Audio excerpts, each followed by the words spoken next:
Ladies and gentlemen. Thank you very much for being with us. Good morning. My name is Siniša Vuković. I'm a professor here at SAIS, Conflict Management, and the Director of Global Policy Program here at SAIS. I'm going to use a different hat today rather than these institutional affiliations that I just listed. I have a distinct pleasure of doing something that I think my ancestors would be proud to do.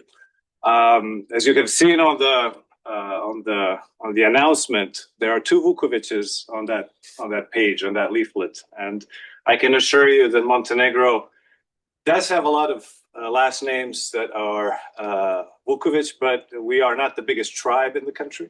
But I'm glad that I have the privilege, actually, of introducing our guest speaker for today. Ivan Vuković is the current chair of the European Integration Committee at the Montenegrin Parliament. But before that, his trajectory to his position of political roles was anything but ordinary. He actually is better suited in this setting than in the parliament, if I can take that assumption freely.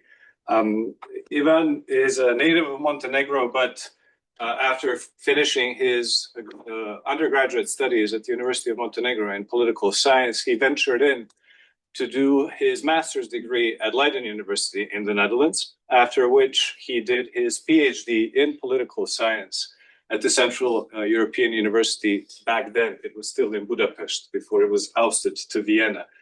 The dissertation that he was working on was on party politics, and he actually aspired to be an academic. He still is an academic, but he carries different hats.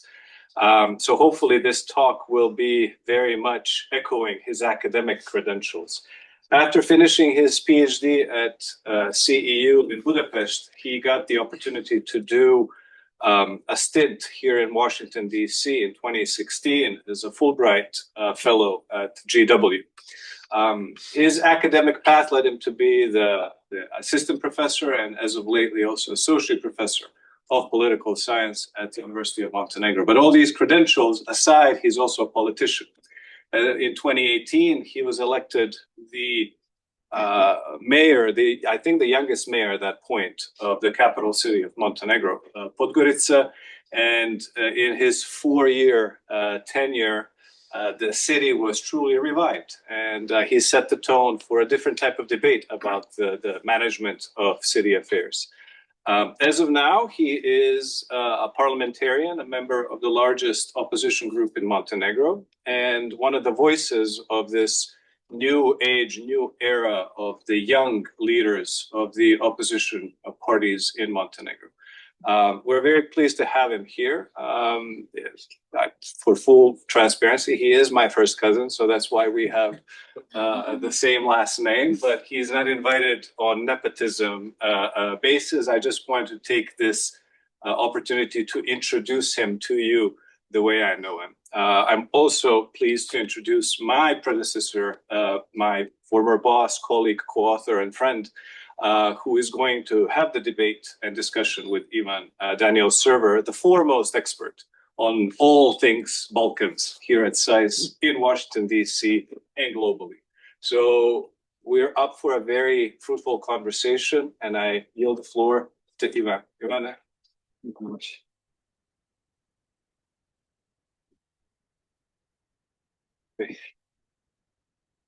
Siniša, thank you very much for this very kind introduction. You heard about our relation. I don't recall ever Siniša being so nice in terms of the presentation. So thank you very much. I'd also like to thank Professor Serwer, who is one of the greatest experts on the Western Balkans and Montenegro, but also an old friend of Montenegro. I'd like to thank you all for finding time to be with us today. It is my true honor and privilege to be at SAIS and Johns Hopkins University, a place of academic excellence. As you heard from Siniša, 10 years ago, I had a chance to spend a year in Washington, D.C. at GW, where I did my postdoctoral studies. And this is, as I said, a short trip back into the academic life of the U.S. Capitol. And I must admit, after doing practical politics for nearly a decade now, that I still feel much better under this hat than as a politician.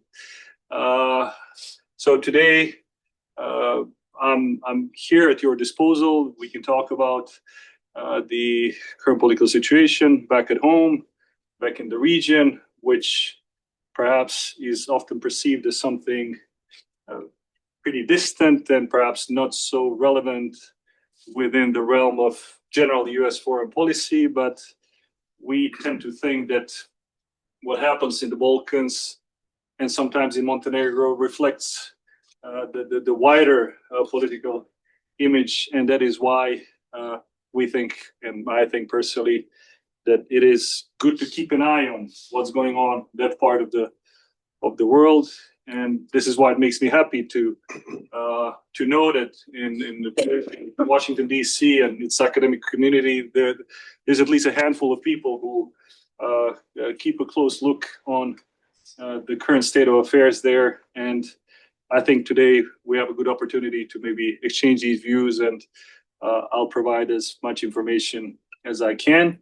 I'm doing that, as you heard, in the institutional capacity of the chairman of the European Integration Committee of the Parliament of Montenegro, which I joined in the mid-2023 after the last parliamentary election.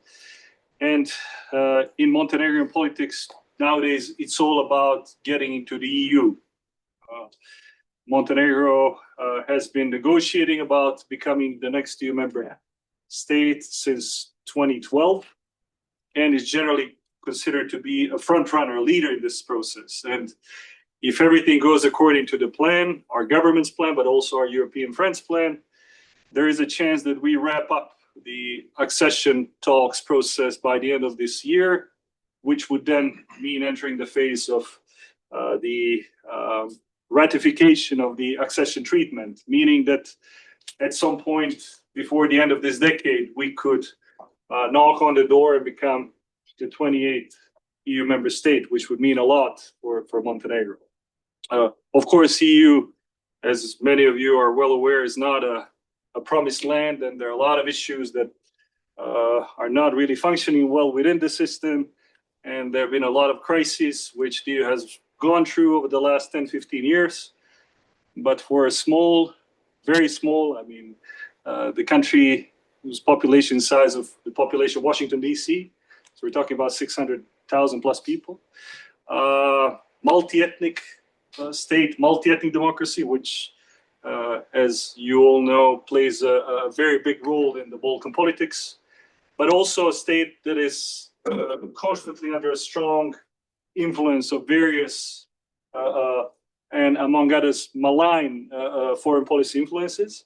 So we simply don't have an alternative but to try our very best to use this historic opportunity and the positive climate in the international circles ever since, unfortunately, the beginning of the tragic war of aggression against Ukraine, which was the defining moment in the sense that the EU member states and the EU leadership changed their approach towards the enlargement policy. So they stopped thinking about it in terms of bureaucratic and administrative processes and understood its political and geopolitical dimension, which is what gives us a better chance now and a stronger wind in our sails if we want to get this thing done.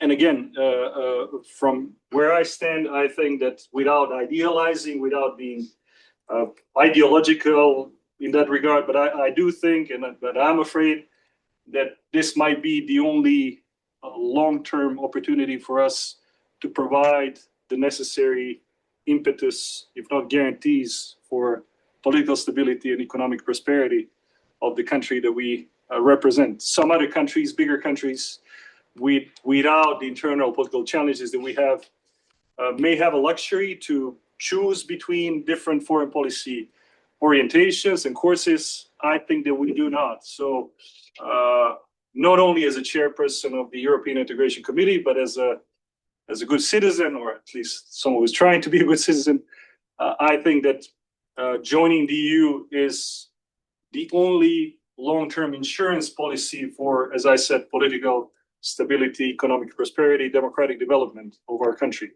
which is why we are trying, representing the biggest opposition party, as you had a chance to hear, and some of us today, we have, among others, our party leader and our head of the parliamentary group. So we're here to attend the National Prayer Breakfast, which is happening tomorrow and the day after. So although representing the opposition, we're trying our very best in order to support our government's effort, which aim at making sure that Montenegro uses this opportunity and becoming the next EU member state. When we talk about foreign policy influences, when we talk about the Western Balkans as a whole, I don't want to go back to history. You know that one world war started there. You know that the last century ended with a big war, which followed the process of dissolution of Yugoslavia. Montenegro was lucky to avoid having a war in its soil, but we did feel, Siniša, as my generation, we felt the consequences, and we grew up in this atmosphere of political crisis, economic despair. So those were not the nicest times that we remember. Miraculously, almost, Montenegro managed to find its way out of this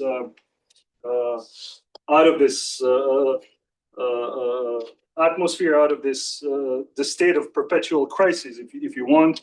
I'm sure that Professor Serwer could tell you much more about it, given that he knows firsthand what the region looked like back in the days and what we had to deal with.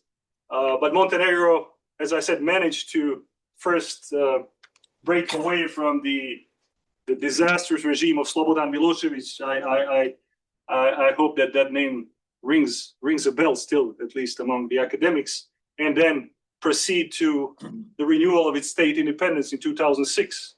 We had a referendum in May 2006. So today, this year, we're gonna mark the 20th anniversary of our independence. So independence was not only about correcting historical justice, because Montenegro was unfortunately the only independent state back in the times of the First World War, which fought on the right side, it fought on the Allied side, to disappear after the First World War on the account of the creation of the first Yugoslav state. So for us, it was an emotional issue to have our state back. Also, it was about taking our own destiny in our hands. But at the same time, it was about changing the course of the future development of our country, which was always exposed to both Western and Eastern influences. So, for instance, the influence of Russia, because of the culture, because of the Orthodox religion, because of the other cultural issues, had always been very strong in Montenegro. So it wasn't easy after 2006 to kind of change this trajectory towards NATO, towards the European Union. Many people had a dilemma about whether it was the best thing to do. Nowadays, luckily, not so many. So, long story short, in 2017, right when I was wrapping up my academic year at GW, we managed to fulfill the first of the two big foreign policy goals, which is to join NATO alliance. So Montenegro became NATO member state.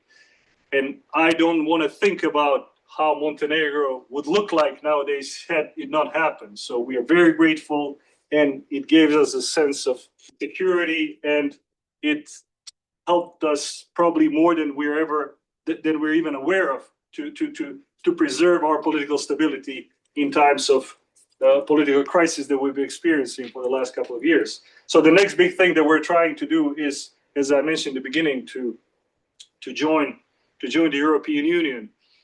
In our region, in that sense, I'm afraid that the situation, apart from Montenegro and Albania, that is lately doing also pretty well, is worse than 10 or 15 years ago. Why is that the case? I mean, if you look across the region, you see Montenegro, which is in a pretty dire situation. You see Serbia, which is, I think, much less democratic now than than when Mr. Vučić was getting elected in 2012. You see a deadlock in that sense in Northern Macedonia. You see problems in relations between Kosovo and Serbia. So there are all these open-ended questions that are proving to be detrimental to the quality of political relations in the region. And every once in a while, they create problems and escalate in different forms. So if we look at this broader universe of cases, as we will say, in academia, the situation is worse, as I said, than some time ago. It largely has to do with a lack of focus. It largely has to do with the sense of maybe complacency or perhaps the different list of priorities in terms of foreign policy of the EU 10 years ago to what is the case nowadays. And as I mentioned, however cruel it may sound, I think that Ukraine was the wake-up call for our European friends. And Ukraine, in the most tragic way there is, help them understand what's going on in the Western Balkans and help them understand how important it is to protect the region from the malign influences, which we can see it playing the worst form possible in Ukraine for the last 20 years. Back in the days, I remember then when we were trying to warn our European friends about what's going on in the Balkans, how Russians are becoming hostile to, for instance, Montenegro's ambition to join NATO, which is why we experienced the attempted coup d'etat in 2016. So Russians organized a plot in order to prevent the election of the pro-Western government, which was supposed to finish the process of NATO accession, which luckily happened in 2017. But on the election day in 2016, we had this coup d'etat attempt, which was discovered and prevented on time. And there was a signal for us that we're up against something bigger. And then it's not about Montenegro. It's not about this small state. It's about a bigger agenda. But I don't think there was enough understanding among our Western friends about the true nature of this event. It only became obvious, I'm afraid, six years later. Nowadays, I think there's a much better understanding of what's going on in that part of Europe, in Europe as a whole. At the same time, ever since Mr. Trump came back to the White House, we have a different kind of approach that perhaps resonates more some old times of, I don't know, James Monroe or the decades before the Second World War. And I can assure you, although it's legitimate and the guy won the last presidential election here with the promise he's going to focus on Western Hemisphere, with the promise that he's not going to get entangled in international crises and wars. But I can assure you that whenever the US is too far from the Balkans, it's not good for us. And I'll be very happy to see the continuation of the globally active engagement of the US foreign policy. I'll just give you 3 examples. Had it not been, again, we're back to Professor Serwer, who personally has experienced these things and he remembers these things. Had it not been for the US involvement, the war in Bosnia and Herzegovina, which ended in 1995, would have lasted at least a few more years and would carry multiple other human lives. Had it not been for the US involvement, I think Slobodan Milosevic would run over Montenegro towards the end of the 1990s when we decided to break away with him and when we decided to start looking westward. Had it not been for the US decisive foreign policy action, what happened in Srebrenica, the only genocide on the European territory after the Second World War, which happened in 1995, would have been repeated in Kosovo. No question about this.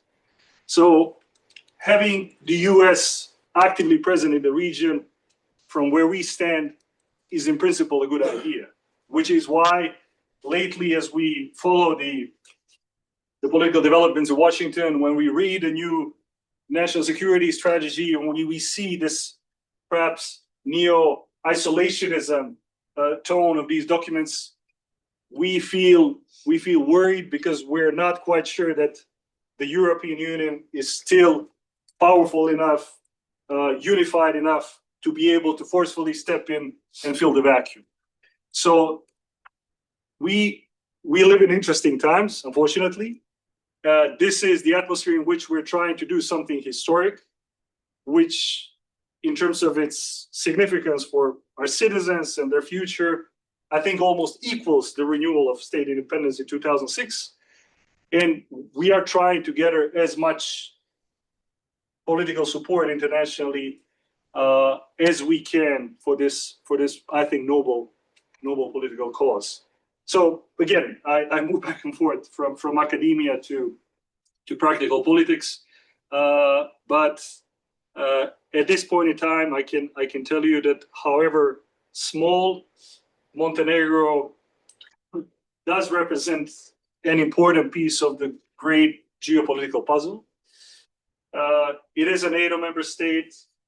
It is a potentially the next EU member state, although its course could have been very different, which would then have had a very, very strong impact on the rest of the region, where things pretty much function as some kind of a domino effect. So whatever good happens in one country has positive ramifications for the neighbors in the other way and the other way around, which is why I think that getting Montenegro into the European Union would have a very positive effect of millions of EU-minded people who are citizens, people who fight on a daily basis for the protection of liberal democratic values against new generations of nationalists, chauvinists who are trying to force back the region into the dark 1990s. So for us, this is almost an existential political battle. And that is why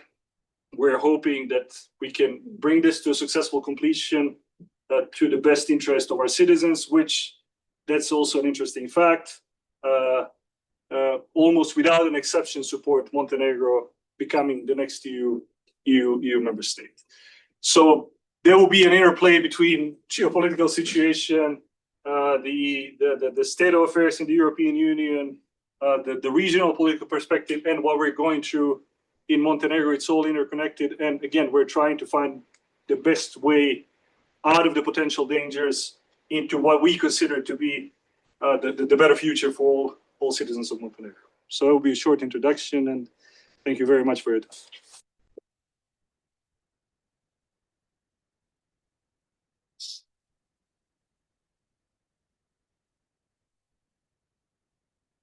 Leland, thank you very much for that. Does everybody hear me? Yep. I want to first join you in celebrating the fact that Montenegro, after 20 years of independence, is on the threshold of entry into the EU, already in NATO. If you can complete the process this year, I'll be delighted for all the reasons you cited. But I'm going to be tough on you, because it's one thing, especially right now, to open chapters and close chapters. And it's another thing to implement what those chapters say. And it's particularly difficult to implement not the acquis, but the Copenhagen criteria. So I'd like you to dig a little deeper and tell me where you see the big obstacles to implementation of what you're supposed to do to enter the EU, either in the chapters, the 35 chapters, or in the Copenhagen criteria, especially rule of law. You're absolutely right that the implementation is the biggest challenge that we've been facing ever since we embarked on this journey. I could probably go at lengths about trying to identify factors that contribute to the results in this regard, which must be and must have been better, even before the political changes that we experienced 5 years ago, when the party that I represent lost power.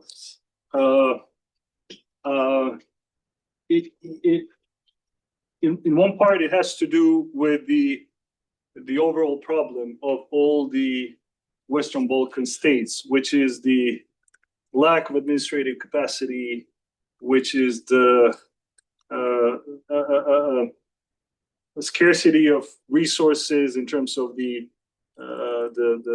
qualified people with the skills that we need, that are at the forefront of this process and that are supposed to guarantee the successful implementation of what we agree about with our European friends. So this would be an objective reason why sometimes we fall short of the expectations. And I guess you'll find a similar situation in Albania and Bosnia and Herzegovina and the rest of the region.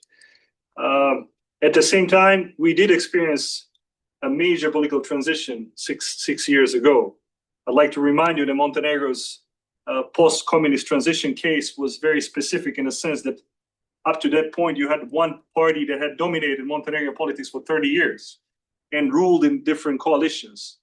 And that is the party that we represent. The party lost, which is in and of itself not a bad thing, because it gave us this new experience. And we can say in that regard that we are more mature democracy than 6 years ago. But the overall effect of this transition perhaps has not been so positive in all aspects. So we lost a lot of people from the state administration, some of which were unfortunately politically purged because of the idea of political association with the ancient regime. So the already weak administration was made even weaker in that sense. So functionally, at the operational level, I think state administration is in a worse condition than some time ago. The good thing is that as I tried to explain, that the international climate has changed, and that the support that we were not getting at the satisfactory level is now provided by our European friends on the account of the geopolitical changes and the necessity to bring in the Western Balkans, or at least some of its states into the EU. So that's why we're feeling a renewed enthusiasm and energy on the EU side. What's specific about Montenegro, in addition to what I mentioned, is the presence within the ruling coalition. That is a sort of a political paradox, given our foreign policy orientation. So the presence in the ruling coalition of a number of parties which traditionally had been vocal critics, if not enemies, of the European, Euro-Atlantic, or Western as a whole political concept, values, principles. So when we were trying to change the course of political development for Montenegro towards EU NATO integration, they fought back, and they fought back relentlessly. When we were joining NATO, they thought of it as a betrayal of our tradition of good relations with Russia, just to give you an idea. So nowadays in Montenegro, you also have these parties in power, which from within, despite the rhetoric, because the rhetoric has changed, and if those people would sit with you nowadays, they would probably tell you the same things that I'm trying to convey, but in a form of lip service, right? But essentially, we don't think that the character of what they're trying to do has changed, and that is something that is causing a lot of problems internally in Montenegro, and that is why, in our view, we are not progressing as fast as we could if we were truly dedicated to the European cause. So you're right, because of the plethora of reasons and factors, when it comes to implementation, the results are still not as good as they should be in a country which aspires to join the European Union within the next few years. So given this presence of people whom you describe as only giving lip service to the EU objective,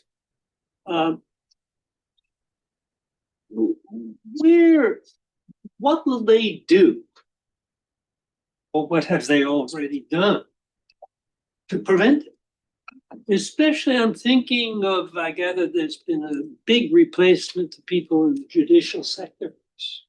And that presents, whereas the EU has gotten a lot easier on a lot of things, it doesn't want to be easy on rule of law. It wants to be pretty tough on it. So maybe focusing a bit on that sector, tell us what's really going on. One of the biggest, say, sources of criticism or reasons for criticism of the government or the governments that were predominantly structured around the party that I represent had to do with the lack of reform in the rule of law area, or there was a general sense that the governments should have been doing more than they were ready to deliver.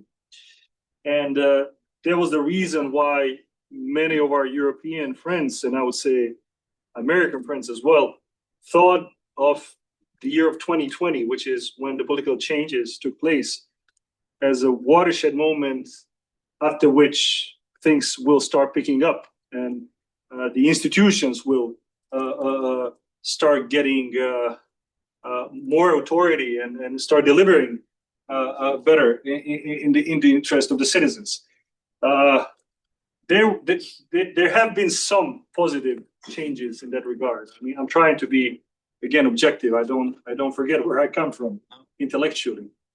But at the same time, there is a clear tendency of some parties in power to instrumentalize these institutions in order to punish those that they could not have beaten for 30 years. So just to give you an example, a few months ago, we had back in the parliament our state attorney, which has the ultimate authority in the state attorney organization in Montenegro, and he's elected in the parliament with a qualified majority, and he's been doing his job for the last year and a half. But clearly, he has failed that part of the ruling majority in a sense of the lack of willingness to politically go against some people.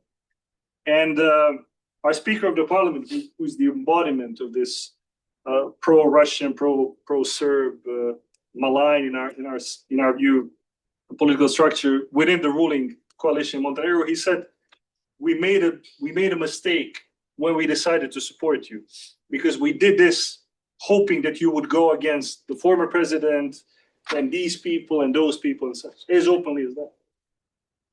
I don't think it has much to do with the rule of law. So I think it's more of a Balkan understanding of how states should function and in whose benefit. So again, objectively speaking, the institutions are still not strong enough, which is not a surprise because, as I mentioned, we renewed our independence only 20 years ago, so it takes some time. It's a very small community, which is making it even more difficult to set up some objective principles that we will follow as citizens, because in a situation where we all know each other, it's not easy to, I don't know, write a traffic fine to someone, let alone to process some high corruption or some criminal cases. But I think we're slowly getting there, and this is another thing which makes the European integration process so important, because I think without this external conditionality and this kind of leverage, that we would not have enough strength among us to keep on delivering in the interest of the citizens. The notion of the state prosecutor having to do whatever the political forces tell him is not unique to the Balkans. I hasten to add that Washington, D.C. is seeing quite a bit of that these days. But let me press you even a little bit harder. You know, I first met Vuković, former president, when he came to Washington in the 90s. I'm forgetting the year, but around 93, 94, something like this, even before Dayton. And he came to Washington and he said that he would be taking Montenegro in the Western direction. We were shocked because that's not where we thought Montenegro was headed at the time. And he did that, and he governed for 30 years in that direction.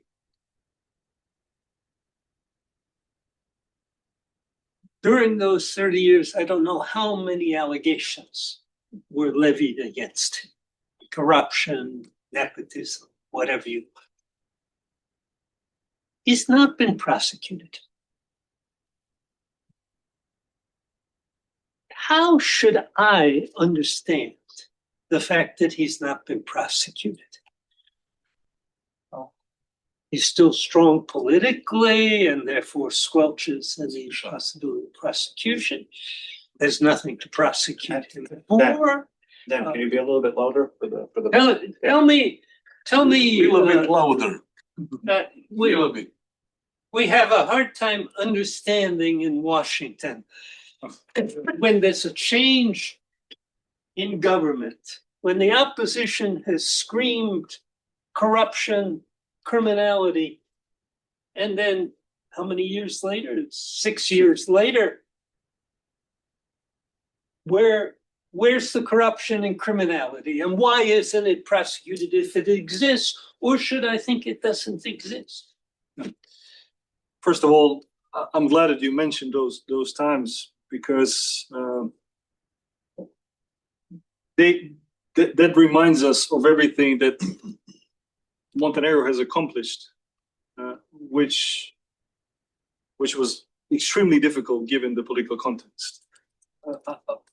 Again, I don't know to what extent you're interested in Balkan politics and know the details, but Montenegro managed to, I mentioned, escape having a war on its soil where all the former Yugoslav republics experienced these tragic events. Started in Slovenia, then Croatia, Bosnia and Herzegovina, Kosovo, at some point even Macedonia. Montenegro somehow managed to stay politically stable, which wasn't easy because if you look at the ethnic or identity structure of Montenegro, you find Montenegrin Serbs, Bosniaks, Albanians, Croats living side by side. You find different religious communities living side by side. So you can almost say that Montenegro was predisposed to see something similar to what happened in Bosnia and Herzegovina. He didn't. And it was largely because of Mr. Đukanović and the political leadership back then. Then again, in 1997-8, they managed somehow to break away from Milosevic. It wasn't easy because Montenegro was part of the state federation with Serbia. Yugoslav army, which was completely subordinated to Milosevic, was the only legitimate force. So we experienced the risk of civil war, which again we managed to avoid. Milosevic lost, luckily, after the October Revolution in the year of 2000, and then Montenegro moved towards referendum. It wasn't easy back then. You remember there are a lot of people in the EU and the US that were worried about the idea of creating a new border in the Balkans because we know how it usually ends, right? But we did it in the most democratic manner there is, and with the international support.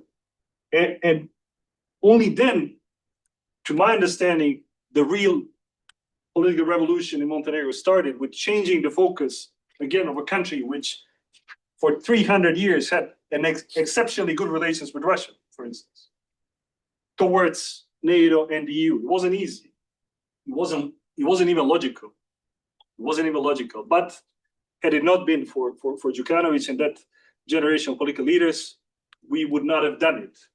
At the same time, the long continuation of this party in power brought about certain negative phenomena that you mentioned. There were corruption scandals. There were the examples of the weakness of state institutions, for which we paid a price in the year of 2020. So we lost the election because I think we failed to understand the dynamics of the process. And we probably thought that on the account of securing peace, renewing state independence, and getting Montenegro in NATO in 2017, we would have, we simply could not lose. 3 years later, we did lose. And ever since, as you rightfully pointed out, there is an intensification of this narrative about Đukanović being culpable of I mean, everything that you can imagine, and usually has to do with the alleged corruption and such. But up to this point, even though, as I mentioned, we have people in the judiciary that were appointed by the new ruling coalition, we didn't see any investigation. There are rumors, there are speculations. Every once in a while, there are interesting things to read in newspapers, but in terms of the solid criminal case against him, we haven't seen anything that is tangible, that is legally speaking relevant. Why is that the case? I'd like to believe because there are no grounds. Because President Đukanović is also my friend, although there's obviously a generational gap. But moreover, because I appreciate all the things that I mentioned, and had it not been for a handful of people, including Mr. Đukanović, I don't think that I would necessarily be living in Montenegro, or I'm pretty sure that I would not be living in an independent state of Montenegro, which I very much care about. So let me ask you about the other side of the political equation. Okay. Some of the people who are in power now. The last time I saw President Đukanović, Siniša, you can remind me of the year, maybe? Maybe it was 16, if I'm not wrong. 2016, maybe. I complimented him on all the things that you've mentioned. I mean, he deserved compliments for bringing an independent Montenegro to be a democratic state. And even before NATO membership, it was clear that a great deal had been accomplished. But I faulted him for one thing. I said to him, what you have failed at is that you don't have a loyal opposition that supports EU and NATO membership. And he looked at me and he said, you're right, but it's not my responsibility. And he was right about that too. It wasn't his responsibility. But now they're in power. And some of them, as you point out, are Philo-Russian, clearly on the Russian side in the Ukrainian war. There are lots of rumors and stories about penetration of the Montenegrin services by, not just by Serbia, also via Serbia by Russian services. How would you give us a sense of what we should think about these folks who are pro-Russian and heavily influenced by Russian secret services? When I mentioned that what's going on in Montenegro has to do with a broader picture, this is more or less what I had in mind. Montenegro is being a very small state, has always been in the focus of Serbian political interests, because just like Montenegro, Serbia is a predominantly Orthodox Christian country. We speak similar languages, or the same language which we use different names for, just like it is the case in Bosnia and Herzegovina and Croatia. There are cultural ties, there are family ties, economic ties. And for the last 150 years, and I'm not exaggerating, there is some kind of a paternalistic attitude of Serbia towards its younger or smaller brother, which in terms of practical implementation of this concept implies the lack of our right to have our own state, right? So if you read how Mr. Putin describes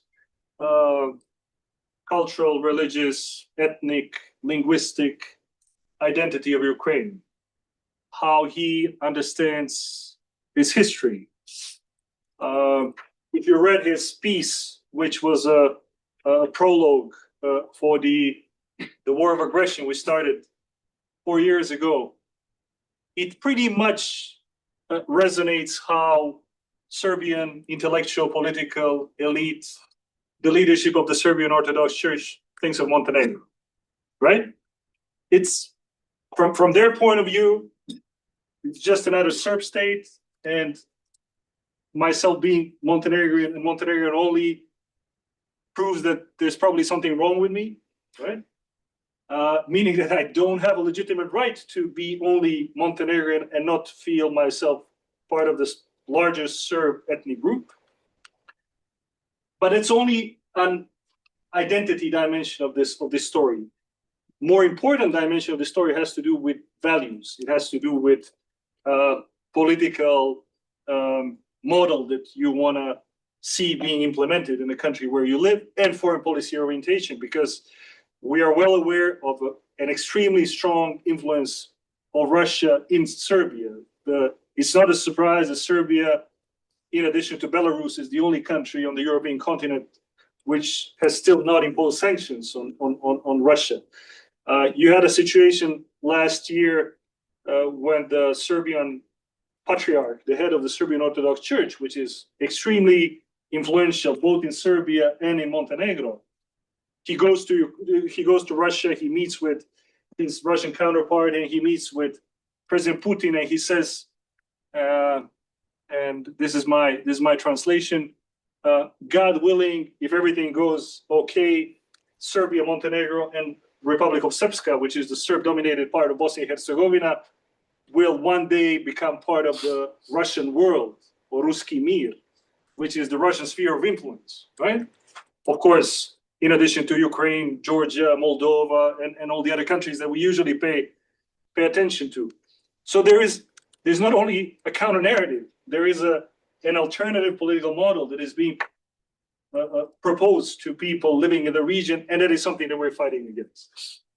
So if I would try to simplify political situation back at home, I would say that on the one side you have a political camp in Montenegro, but other countries of the region as well, but made of people who believe in civic identity, who believe that you can be a first-class citizen irrespective of your national, ethnic, religious identity, who believe that Montenegro and other countries of the region should move towards the West in terms of values and principles, that we should all be part of NATO, we should all be part of the EU, because we live where we live. We're not Switzerland, we're not Norway, we're not Iceland, we don't have a choice. And even if we had, we would still think this is the best choice we can make.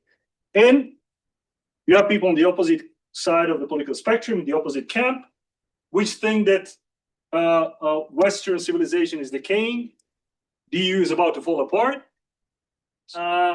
We're very happy to see, for some reason, Mr. Trump coming back to the White House. They thought that this could be the beginning of the new era, which would unfold much more in line with their expectations, and which are essentially, at the end of the day, nationalistic, chauvinistic, glorifying people who were perpetrators of the genocide in Srebrenica and such. So this is something that we're up against. Now, in Montenegro, the situation is a bit more complicated at the moment, because I said we had 30-year rule of one party, which is the party that we represent.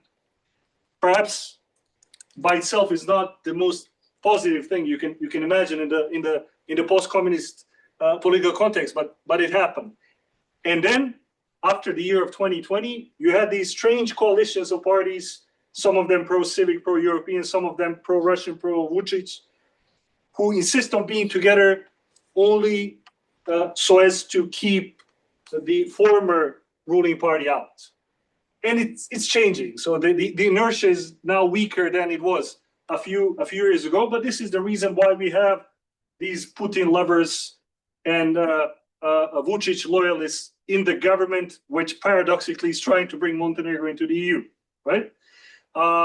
So again, now I think as Montenegro is coming closer to the finalization of the accession talks, the pressure from Belgrade and probably indirectly from Moscow on these political actors is increasing. Only a few days ago, one of these parties dropped from the government because imagine in a year that is all about, as Professor Serwer mentioned, chapters, clusters. Again, I don't know how much you know about technicalities of these processes. It's extremely boring, uninspiring, but that is something that you need to do. That's called homework that you need to do. So in the middle of this, they bring up constitutional reforms in order to inaugurate Serbian language as a second official language, to change state symbols, etc., knowing that it would have destabilizing effect in Montenegro, and we know where it comes from. So one of these parties dropped from the government. And we think that, again, as we get closer to the positive outcome of this process, the pressure from Belgrade would only intensify because, long story short, Mr. Vučić, we wish all the best to Serbia. We hope to see liberal, democratic, Western-oriented Serbia, but we don't think it's going to happen as long as he's around. Mr. Vučić can simply not afford to see Montenegro being successful in this regard. So you have this paradoxical situation in which you have some parties in the government which claim to be working in the best interests of the European integration, but at the same time, they do not miss the opportunity to steer up political tensions and to complicate, in particular, our relations with the neighbors, as they did a year and a half ago when the parliament passed this resolution on the genocide in Jasenovac war camp in the Second World War, Croatia, in order to provoke the Croatian reaction, Croatia being one of the member states of the EU, which will ultimately decide whether Montenegro joins or not. So we from the opposition are trying to be and often are, I think, more constructive and more responsible in that sense than some parts of the ruling coalition. I can understand why you do that. One final question I want to, and you've already touched on it, but I want to dig a little deeper about Serbia.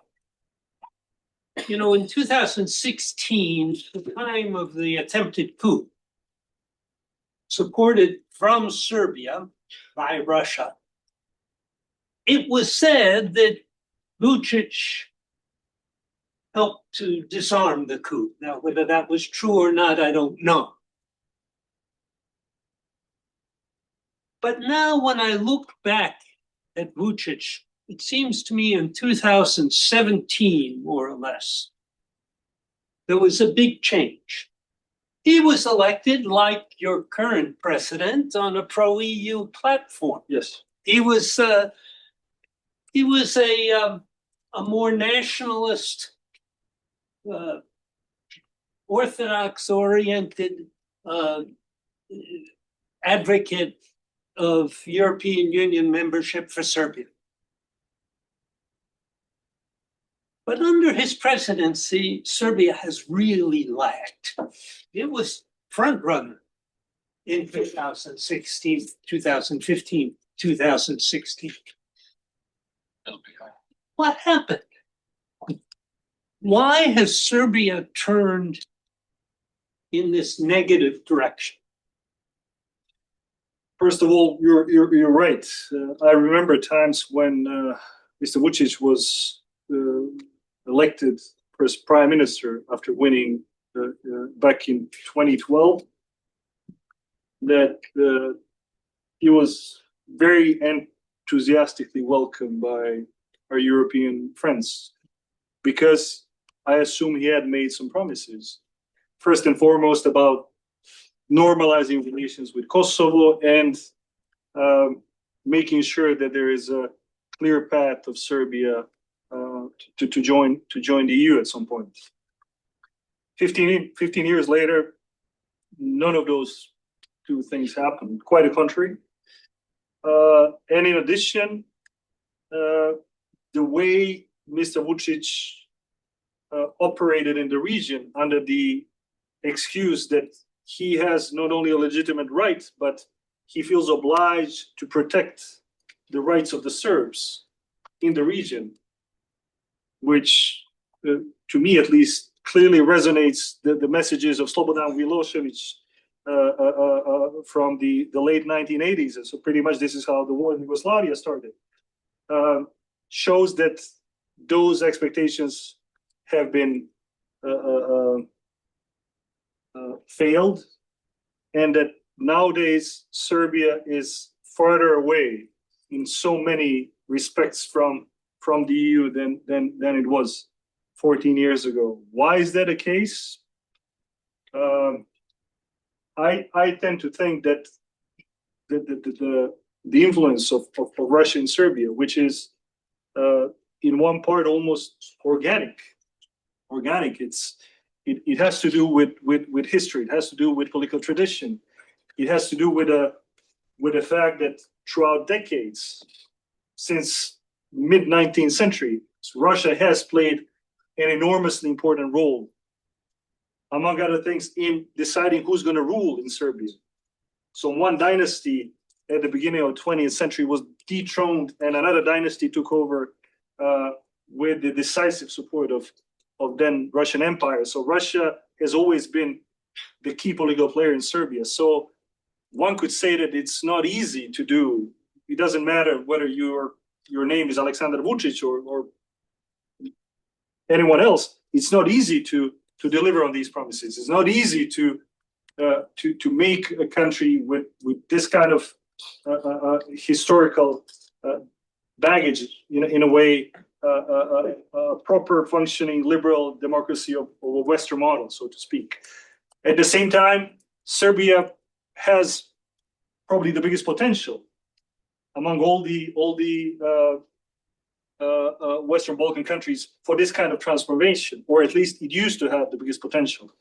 And that also proved during the 1990s when Milošević, no matter how powerful he was, there was always a very strong opposition among students, among political actors, that eventually led to his toppling in the revolution. But unfortunately, we know what happened with the first democratically elected prime minister, Mr. Đinđić, 3 years later. So what happened with Vučić? Again, there's no question that behind the scene there's a very strong influence coming from Serbia, from Russia.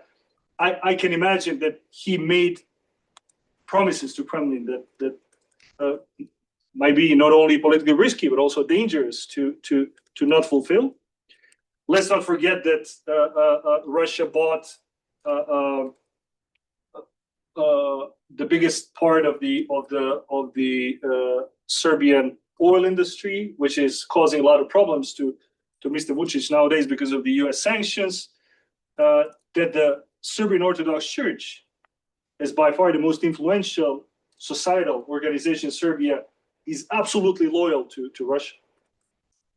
And there is a prevailing mood in the Serbian society at the moment, which suggests that if Serbs would to choose between Alexander Vučić, who's the dominant political figure nowadays, and Mr. Putin in some imagined scenario, I'm pretty sure that most of them would choose Mr. Putin. So this tradition has turned into something that Serbia had not seen even during the 1990s, and that is something that, back to your criticism of Mr. Đukanović, is Mr. Vučić for which Mr. Vučić is to blame.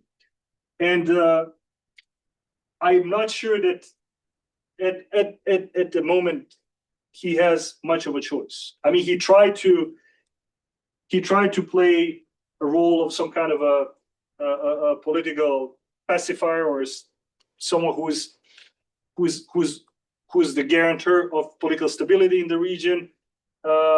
He had a large support from the EU for the role that he played, a high level of understanding in Washington as well, partly because of the lack of the organized opposition. But I think he's running out of time and he's running out of political options. And he hasn't delivered on any of his promises. Serbia is nowadays in a much worse situation than 15 years ago. And that is a problem for all of us in the region, right? So despite this focus, if not obsession, about Montenegro, we all wish to see Serbia economically and democratically successful because it would have a very positive effect on the rest of the region. Nowadays, it's not the case. Nowadays, Mr. Vučić, in his public statements, he refers to local elections in Montenegro, promising that he's going to take care of things in a small town in Montenegro. He comments on the political situation in Bosnia.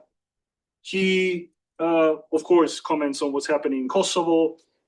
As long as that is the case, I think the Western Balkan region will continue to suffer of the problems that at some point in time led to the collapse of former Yugoslavia and the most tragic war that Europe has seen since 1945.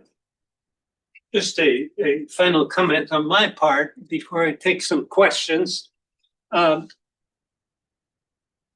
You know, the Americans have been talking about Europe whole and free since 1990, actually since a little bit before 1990. And I've been trying to convince them that much as I would like to see Europe whole and free, it's not going to happen anytime soon. And that the line between free Europe and Ruski Mir will go through the Balkans and not around the Balkans. That we just don't have the oomph left to get Serbia and Republika Srpska out of the Russian orbit.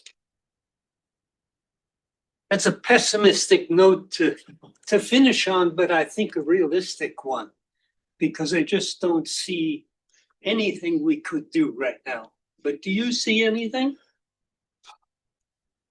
I think that Mr. Vučić and the advocates of this Serb world concept, which is nothing else but the duplicate or the mini version of this Russian Mir, and you have all the components there: cultural, political, economic. Right? So establishing the sphere of influence dominated by Serbia in the region, which goes across national borders, of course.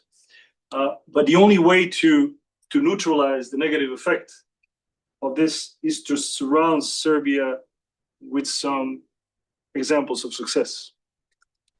And back to the original point, this is, among other things, what makes European integration of Montenegro so important.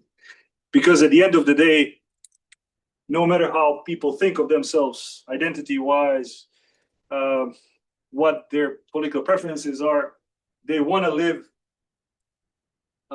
so that they can provide for their families, they can provide for their kids. They know that the European Union is a much better choice than anything else than they're offered.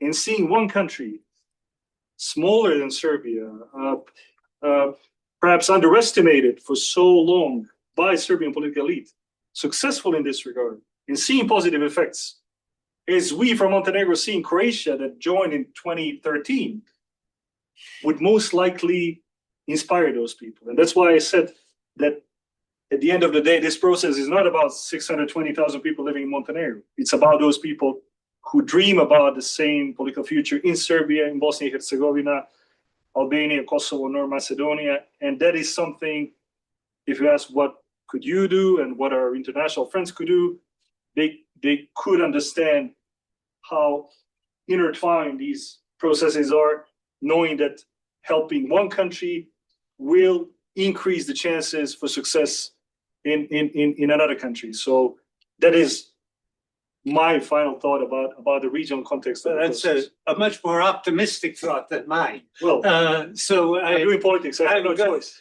I'm glad to close on that, but I wanted to. We have time for questions, right? Please. Hi there. My name is Zach. I'm a student here. Thank you so much for speaking to us today. I had a couple questions. During the student-led protests in Serbia around a year ago, I'm curious if there were any spillover effects of those events within Montenegro. And I was also wondering if you could speak to what it was like being within the parliament during a neighbor going through such internal crisis, if there are any lessons there. Use the spillover effects. You can tell by his own personal experience. Yeah. In March last year, I was in Belgrade. Well, on my own business, I had something that I had to do, and it was right around the time of the biggest event that took place in this long process of student protests. So it was this massive gathering in Belgrade, where, according to the official estimates, so between 350 and 400,000 people showed up. And my hotel was at the very center of the city, right in front of the place where they were gathering. And on that night, I went out to meet some friends, came back, and I was coming back. I saw this mass of people, young people, because they walked for days from different parts of Serbia in order to get there so as to demonstrate tomorrow. And I made a video. And I posted it on my social media, and I said, always with students, right? Because as Siniša mentioned, I am primarily university professor. I still teach back at home to faculty of political science. And then the next day, and we were supposed to leave on that day. The agents of the Serbian security services, they came to the hotel, and I was detained for 3-4 hours, interrogated. It was all okay, so nothing extremely unpleasant happened. It was about political situation and why I'm there and what I'm doing, and this is a very paranoid outlook to my understanding. And I was forced out of Serbia, and I'm not allowed to come back for another month. So it's 1 year period. So I think that tells you a lot about the state of affairs there. So I didn't say, okay, down with Vuković or something. I said always with students. So the spillover effect is among others that one. We also had our own student protests that had nothing to do with what happened in Serbia. There was a mass shooting in Montenegro, which is not something that we're accustomed to. And students went out asking for the responsibility and resignation of the Minister of Interior, the head of the police, and they protested for a couple of months. It didn't yield any concrete results, but there were some student protests in Croatia, for instance, and there you could see the effect of what was happening in Serbia. But as a whole, it was largely contained in Serbia, and I must say that personally, I'm impressed with the duration and the creativity and the perseverance of these people, because it's really not easy to be on streets for so long up against the state, pretty much, because the state has been politically instrumentalized to the favor of Mr. Vučić. I do confess I'm pretty impressed with Vučić's capacity to survive as well. He's very skillful at absorbing these blows, calling early elections, firing a minister or two. What they really want is to bring him down, and they haven't succeeded. Other questions?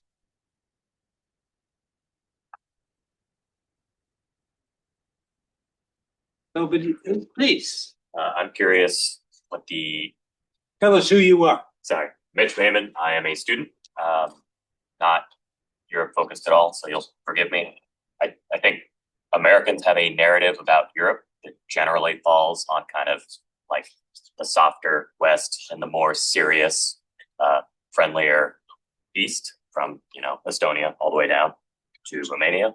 I'm wondering if there is a similar sort of narrative as it's understood from your country as far as in the EU and accession, or within NATO, as far as geographically understanding the continent.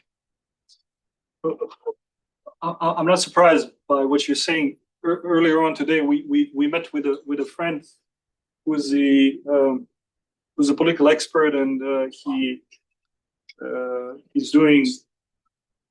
we're working with people who are doing opinion polls, and he showed us the most recent data about the political mood of Americans, the upcoming midterms, and it's interesting when he kind of lined up priorities seen from the perspective of ordinary people. Say most of them are worried about the economic situation, which is similar to what we have back at home and such, but then only 2% are predominantly concerned about foreign policy in the US. So if only 2% of Americans prioritize foreign policy, imagine how many of them think about the Western Balkans and Montenegro. Again, as I try to explain, I think that however insignificant something seemed to be, if we're to be politically responsible, we need to keep an eye, if we can, if there is enough institutional capacity, on even the smallest occurrences of some things that may eventually evolve into a problem for us. I'll never forget. Just to give you again one example, I'll never forget my conversation with my supervisor. It was 2010. I finished the first year of my PhD, and I was supposed to choose my topic. And Siniša said, "I choose to analyze party politics, yes, but in the context of hybrid political regimes, semi-authoritarian." So when he asked me, "What do you want to do?" I said, "I want to." So it's happening in Budapest at CEU, right? I said, I want to write about the rise of populist parties. I want to write about nationalism. I want to write about the threat to democracy. I want to write about semi-authoritarian regimes or authoritarian regimes of new generation. And he asked me, well, it's fine. It's legitimate. Don't you think it's a bit passé? Don't you think we're past that point in history? By the time I finished, Mr. Orban, the famous or infamous Hungarian prime minister, was already pushing the university out of the city and the country as the stronghold of liberal ideas, which, to his understanding, are completely incompatible with Hungarian national identity. Not to mention what happened everywhere else, and in Germany, in Austria, in the Netherlands, where Siniša and I studied.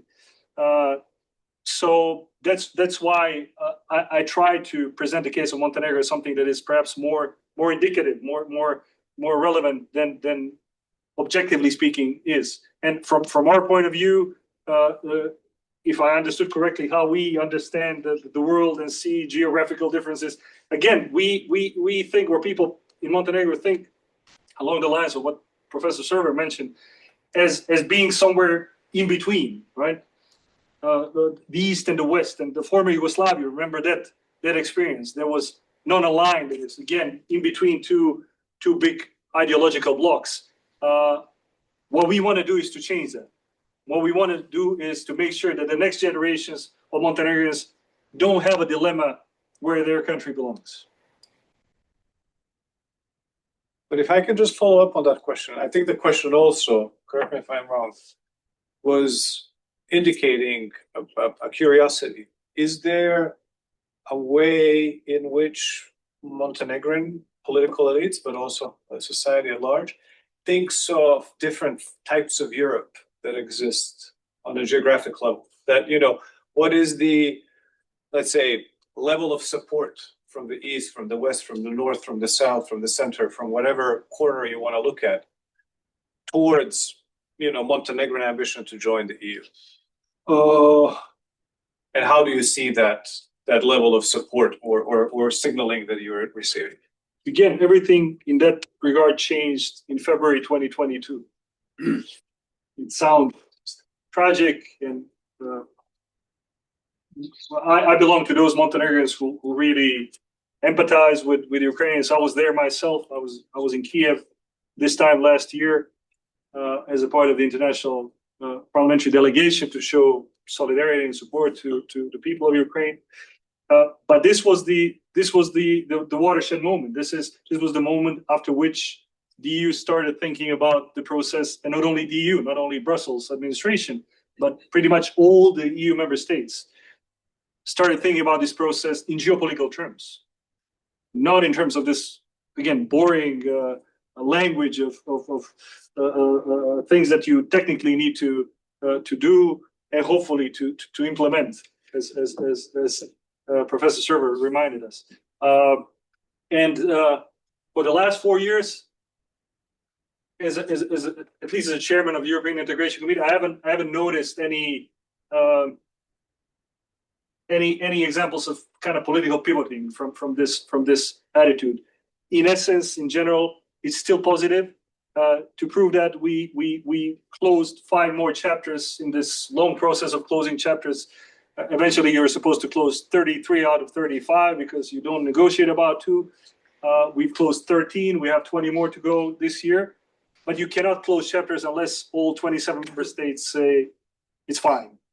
And we got a green light a month ago. And again, there is no, at least no reason to anticipate still that there might be some roadblocks lying ahead. You never know. Political situation in Europe can change. We're looking at the upcoming very important elections in countries like France. I would be surprised, happy of course, but surprised if the Marine Le Pen's party failed to finally win presidential election next year. Let's see what happens.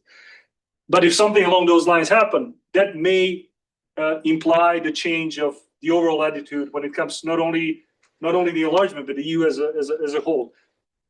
There might be some positive surprises. We saw what happened in Italy, for instance, with Miss Meloni, who had a very kind of worrisome rhetoric in that regard, but she ended up playing a very constructive role at the international stage. But again, no matter how you look at it, for us, time matters most than ever, and what we do within the next year and a half will most likely determine the outcome of this process, no matter how the political situation in Europe changes. But to answer your question, there are some ideas, to the first class, second class European political community, like a wider political club. We're interested in the good old EU merit-based principled approach, and we think we can get there in the foreseeable future. Let me dig a little harder. Okay. Whom will you look to of the current member states to help with the process of accession? You'll need managers of this process. Will it be the Greeks because they're close by? Will it be Romania, Bulgaria, also close by? Or will you look to maybe not to France because you're afraid of a regime change there, but to Germany maybe? Give us an idea of how you think about the political process of accession, and remembering that all these countries have to ratify a treaty, basically. Who are your friends? Who are your potential obstacles? I would look at Berlin and Paris. I think these are the 2 most important political addresses for this process, and as long as they're fine with what we're planning to do and where we're going, the rest will more or less follow suit. We don't have a political sponsor, so to speak, like, for instance, Albania does in the form of Italy, because you see a very close relation between the 2 prime ministers, and Italy has been a strong advocate of Albanian EU membership. We don't have a country that plays this kind of role. At the same time, luckily, we have no one who has a problem with Montenegro. So perhaps that's a good thing about coming from such a small country. We we like to joke, probably if we manage to get there, very few people will notice that things have changed, because when it comes to the impact, the voting rights, the number of new members of the European Parliament and such. But interestingly enough, even those countries that have a feud with the European Commission and that are usual suspects in the EU, such as Hungary and more recently Slovakia, they have been very, very supportive of the European integration process, not only of Montenegro, but the rest of the region, probably because of their own understanding of the process. So far, so good, let's say. Let me drill a little bit deeper into that, just to kind of follow Dan's earlier comment. Let's fast forward a year from now. You're close to negotiating the remaining 20 chapters. But you still have political forces that are pro-Russian in your midst. And this is a political process, as we said. It's not a technical process. What is the likelihood that certain countries, and feel free to name which you may think these may be, are the ones that may raise an eyebrow and say, you may be technically ready, but we don't want you politically? What do you do then? In my previous comment, just to make myself clear, I was talking about the accession talks. I was talking about what you're referring to as a technical process of closing chapters. Implementation is another issue. So you can be a very good student, you can do your homework, you can close all the chapters, but at the end of the day, it doesn't guarantee that you will get the green light to join. With the current political constellation in Montenegro, if it will be prolonged up to the next parliamentary election, I can imagine some EU member states being reluctant to give us that green light. The first one that comes to my mind is Croatia, obviously, because Croatia does not want to have Aleksandar Vučić's ally in the EU and on its borders. Others being Baltic states or some Eastern European states that look at what's happening in the Balkans in a broader perspective, as Professor Serwer mentioned, not necessarily thinking about Serbia, but as Russia, but thinking about Russia. So they don't want to have a dilemma about what Montenegro would do as the next EU member state when it comes to Ukraine or the next package of sanctions on Russia and such. So you're right; these are the two different processes, and if the current state of affairs in Montenegro continues, which we hope will not be the case, we'll try to do our very best to change it next year when we have general elections, then we may experience some difficulties in the 11th hour of this process. Quickly. Hi, I'm Elizabeth. So I've spent some time in the Balkans. I like to look at opinion polling on Speak up, occasion. please. Elizabeth, speak up. Okay. So Montenegro is a member of NATO now, but I remember looking at opinion polling 2022, so prior to the invasion of Ukraine, you still had over 50% of the population of Montenegro, according to some polling, saying they didn't want to be members of NATO. That's changed a bit, but there's still 40% of people in Montenegro who don't think NATO is a positive force in Europe. How does Montenegro deal with this? How do you deal with this popular split on? I think the latest polls show that it's 45 to 35% in favor of those who think that it's a good idea that we're in NATO. Let's not forget that 20 years ago, when we had referendum on independence of Montenegro, 44.5% of people voted against Montenegro independence. Right?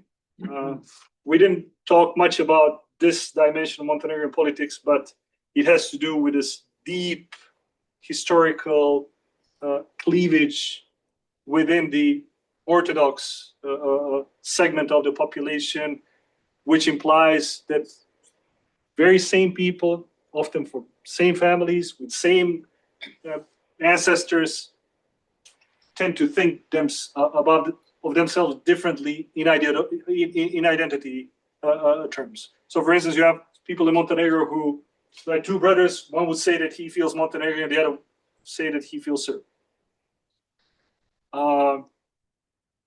One speaks Montenegrin language, the other speaks Serbian language. I mean, we're talking about brothers and friends, and so it's a strange phenomenon. Again, I mean, we don't have time to explain the reasons, but that led to the very deep socio-political cleavage, which clearly manifested 20 years ago on the occasion of referendum. And everything else pretty much follows this narrative. Those who were for the renewal of Montenegrin independence also thought positively about the idea of joining EU and NATO. Those who were against the new westward orientation. That is changing lately, which is good. Again, it's changing partly because of what's happening in Ukraine. Because a lot of people who initially had opposed Montenegro joining NATO, and just to be very clear, all the people in the government in Montenegro nowadays, every single one of them, without an exception, opposed Montenegro joining NATO in 2017, not 2007 or 97, but 2017. But if you look at what the government is doing nowadays, or if you listen to our prime minister or the president or the minister of defense, they would probably come across as more pro-Atlanticist nowadays than myself, right? Which is good, and we're happy to see this change taking place. So that explains why there's a growing support for NATO. People being pragmatic, people understanding what NATO means, especially for a small state. But it is a reflection of a deeper schisma that we have lived with in Montenegro for as long as we can remember, unfortunately, and that we're trying to heal it. And again, one way to do it is to join the EU, because if we do that, then all the people, Serbs, Montenegrins, will be happy to live in a country which has proven itself successful, at least in that sense. That is a good note to thank you, Ivan, for a very entertaining and interesting 90 minutes. And we wish Montenegro well during this next year or two, that it should become, what is it, the 28th member of the European Union. That will be a fine day. Thank you very much, Professor Serwer, for having me today, for giving me time to tell you the story. I hope it was interesting. I hope this story will have a positive outcome, and that the next time we meet, hopefully Montenegro, it will be in the 28th member state of the European Union. Thank you very much.